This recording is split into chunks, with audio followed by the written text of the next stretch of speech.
انسان اپنے دل کو دیکھے تو خود ججمنٹ کر سکتا ہے کہ دل منور ہے یا دل سیاہ ہے. یہ بہت آسان کام ہے. ضروری نہیں کہ ڈاکٹر کے پاس جائیں گے تو ڈاکٹر بتائے گا. اس کا لٹمس ٹیسٹ ہم خود بھی کر سکتے ہیں.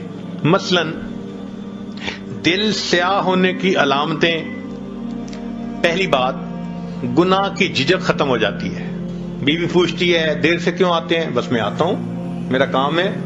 تم کیوں پوچھتی ہو؟ تمہارا کیا واسطہ ہے؟ وہ جو ایک جھجک ہوتی ہے نا دل میں، وہ ختم.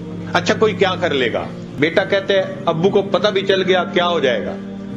یہ جو جھجک کا ختم ہو جانا ہے، یہ پہلی نشانی ہوتی ہے دل کے سیاہ ہونے کی. اچھا کوئی میرا کیا بگاڑ لے گا؟ پہلے سکرین پہ کوئی ایسی شکل دیکھنے کے ڈرتا تھا، اور اب فیس بک کے اوپر تعلقات بنائے ہوئے ہیں اور ڈر بھی نہیں ہے کسی کا، اکاؤنٹ بھی کھولا ہوا ہے. تو جھجک کا ختم ہو جانا یہ پہلی نشانی ہے کہ انسان کا دل سیاہ ہو چکا.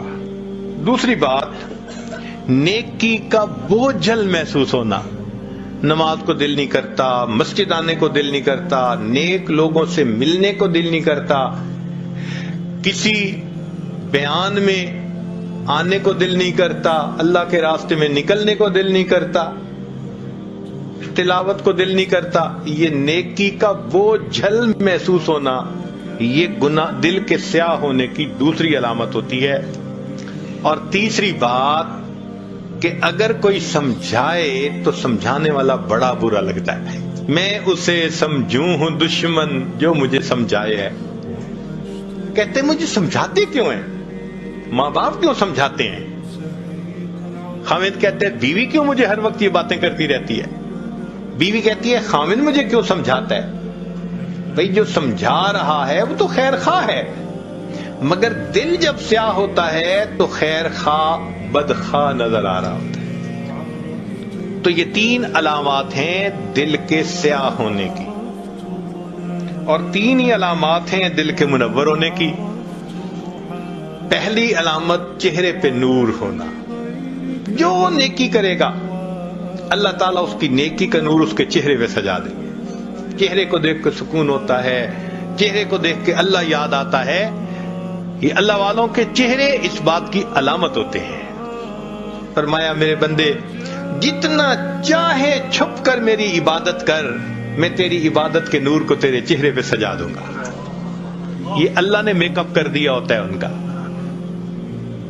آپ کبھی کمپیئر کریں نا اللہ والوں کے چہروں کو اور دوسری طرف جو سٹار کہلاتے ہیں، ادھر ادھر سکرینوں پہ تماشے کرتے ہیں، ناچتے پھرتے ہیں، ان کے چہرے پہ دیکھیں کہ کتنی ظلمت ہوتی ہے، اور ان اللہ والوں کے چہروں کے سکون کو بھی ذرا دیکھا کریں.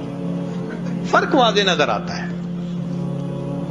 چہرے پہ نور ہونا، اور دوسری بات ان کے دل میں سرور ہوتا ہے. جو حالات بھی ہوں، پریشانی کے ہیں، مشکل کے ہیں، دل پرسکون ہوتا ہے، دل میں سرور ہوتا ہے.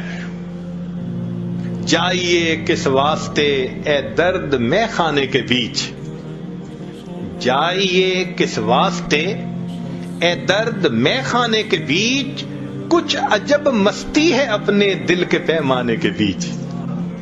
دل میں ایک مستی ہوتی ہے، دل میں ایک لذت ہوتی ہے، سکون ہوتا ہے دل میں. تو چہرے پہ نور ہونا، دل میں سرور ہونا، اور تیسری بات کاموں میں اللہ کی مدد ہونا. جو کام کرنا ہوتا ہے اللہ کڑیاں جوڑتے ہیں، خود بخود قدرت کی طرف سے سبب بنتے چلے جاتے ہیں. اللہ تعالیٰ ان کو دنیا کے معاملات میں الجھنے نہیں دیتے، ان کے کام سنوار دیتے ہیں، نکال دیتے ہیں. اب اس کی مثال یوں سن لیجئے کہ ایک ہوتا ہے عام گھوڑا، تانگے میں، ریڑی میں جس کو استعمال کرتے ہیں، وہ ہمارے ہاں 20-25 ہزار کا مل جاتا ہے. ایک ہوتا ہے تیزی دوڑنے کا مقابلہ کرنے والے گھوڑے،